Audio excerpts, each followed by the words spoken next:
Hello friends, नमस्कार दोस्तों।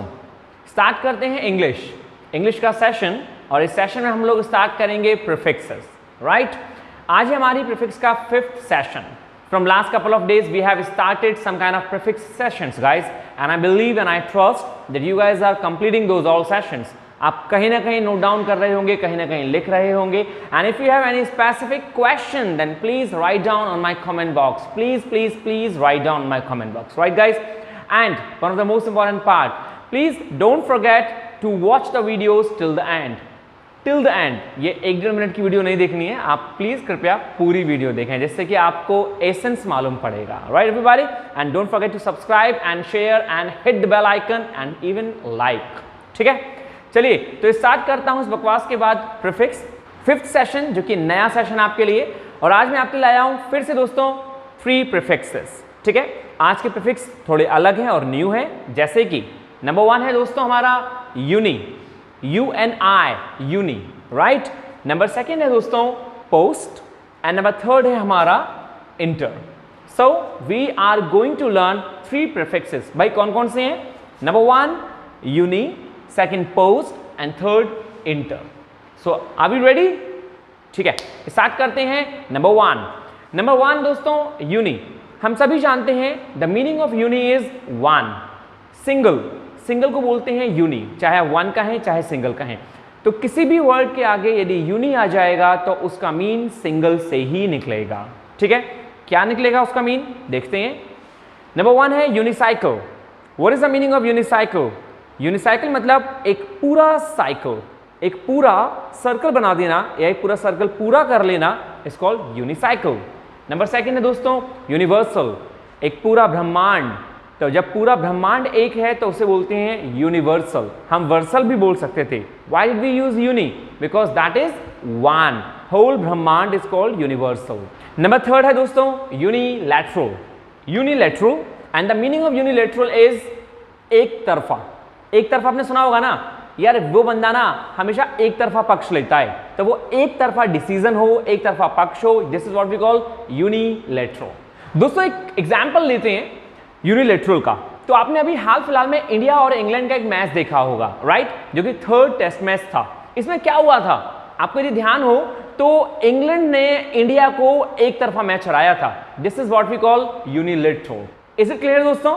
ये एक सटीक एग्जांपल था यूनिलैटरल का कि यूनिलैटरल क्या होता है, एक तरफा हार दे देना या एक तरफा जीत जाना। This is what we call unilateral.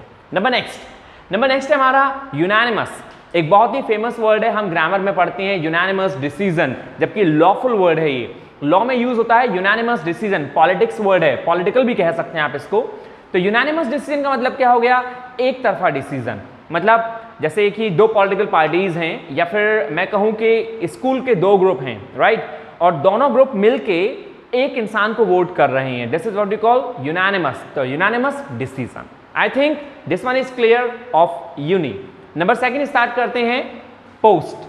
क्या मीन होता है पोस्ट का? तो जैसा कि आप देख पा रहे हैं the meaning of post is after.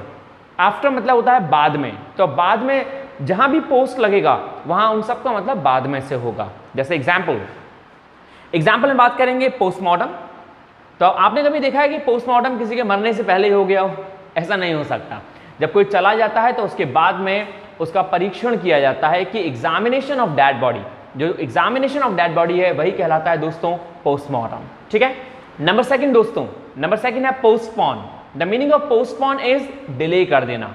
आपको कहीं एक पर्टिकुलर टाइम पे पहुंचना था, लेकिन हुआ क्या, आप देर हो गई।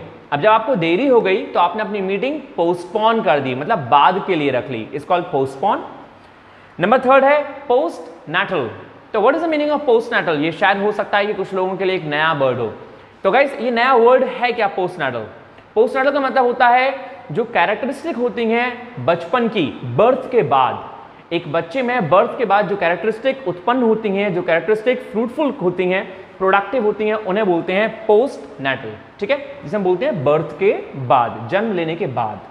Number next post script. एक स्क्रिप्ट जो कि बाद में लिखी जाती है या लास्ट में लिखी जाए, इसको पोस्ट स्क्रिप्ट। एग्जाम्पल के तौर पे मैं आपसे कह सकता हूं he added a postscript in his letter. He added a postscript in his letter. What does it mean? It means उसने लेटर लिखने के बाद उसमें कुछ ऐड किया। हो सकता है कि वो कुछ भूल गया हो, या फिर हो सकता है कि उसने कोई विशेष बात ध्यान करके उसमें कुछ ऐड किया, तो वो जो बाद में ऐड किया, this is what we call postscript. Is it clear दोस्तों? ऐसा काफी बार मूवीज में भी होता है। आप ये मत सोचिएगा कि मूवी एक ही टेक में बन जाती है। कभी कभार क्या होता है कि जब मूवीज बनती हैं तब बाद में कुछ टेक्स लिए जाते हैं, तो बाद में उनकी शूटिंग होती है और फिर उनको ऐड किया जाता है। Those are called postscript. Clear? Number next दोस्तों, पोस्टैरिटी। पोस्टैरिटी का मीन्स होता है जनरेशन जो आने वाली है। It means descendants. डिसेंडेंट्स मतलब आने वाले, जो आपके बाद आने वाले लोग हैं, या फिर आपके पिता के लिए आप कौन हुए? पोस्टैरिटी, आने वाली पीढ़ी, इसको कॉल्ड पोस्टैरिटी। इसके एग्जाम्पल में मैं आपसे कह सकता हूं, the victims names are recorded for posterity. What does it mean? The victims names are recorded for posterity. जैसे मैं आपसे बात कहूं कोविड की, तो दोस्तों कोविड में जो भी हादसे हुए उन सब के नेम लिखे गए कि भाई आगे के लिए मालूम पड़े कितनी डेथ्स हो गई हैं, उनकी रिकवरी का रेशो क्या रहा, या फिर वो जितनी भी हुई उनका रेशो क्या रहा जब पिछली बार पेंडेमिक पड़ा था। तो उन सबको बोलते हैं पोस्टैरिटी। नंबर नेक्स्ट है inter, and the meaning of inter is inter between. Inter means between. जैसे कि इंटरेक्ट, आप किसी से इंटरेक्ट करते हैं, तो इंटरेक्ट कैसे करते हैं? आप उसके पास जाके इंटरेक्ट करते हैं ना। इंटरेक्ट हमेशा दो लोगों के बीच होता है। मैं चाहूं कि मैं इंटरेक्ट कर लूं किसी से लेकिन बिना मिले, how is it possible? It's not possible guys. So what do I have to do for that? It means if I have to interact, then it means I have to go somewhere, I have to meet some other people, right? तो the meaning of interact is between, किसी के बीच में conversation होना। Second, intermediate.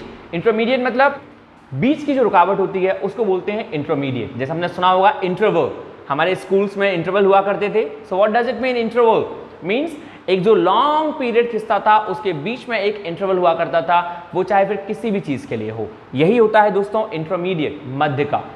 Next, intergalactic, दो गैलेक्सियों के बीच का, दो गैलेक्सियों के मध्य का, intergalactic. Number next, Interstellar.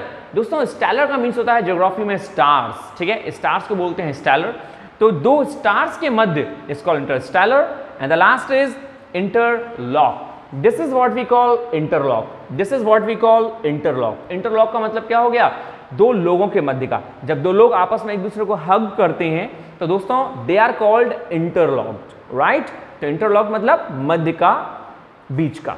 So we did 3 prefixes today, ठीक है दोस्तों? फिनिश करते हैं यहाँ पे अपने 3 प्रीफिक्सेस और आगे कंटिन्यू करेंगे अपनी नेक्स्ट क्लास को प्रीफिक्सेस की, ठीक है? So this is all about for today. Just take care of yourself, meeting next time, and तब तक के लिए stay hungry, stay happy at your home. Thank you. नमस्कार दोस्तों।